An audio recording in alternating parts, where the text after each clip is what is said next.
This is the Lone Crater YouTube. We hope this video helps. You start by signing into the exact Gmail account that holds the messages you want to archive. Once logged in, open the inbox or the label containing those emails. Make sure Conversation View is set the way you like because archiving affects threads. Then, select messages with the checkboxes or use search operators like label inbox older than 1Y to narrow results. This first step gets you into the right place. Now archive the selected items by clicking the archive icon at the top. It looks like a box with a down arrow, or press E on your keyboard for speed.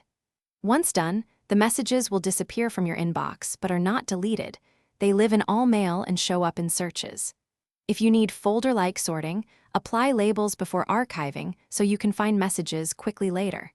This keeps your inbox clean while preserving retrievability. Finish by confirming that archived messages are in all mail or under the label you applied. Search by subject or sender to be sure. If a message seems missing, make sure filters aren't auto-deleting it and check trash. Sometimes filters move mail instead of archiving.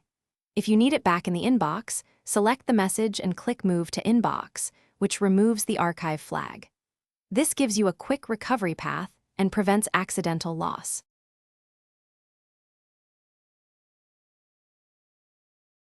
Thanks for watching. Consider subscribing if we helped you.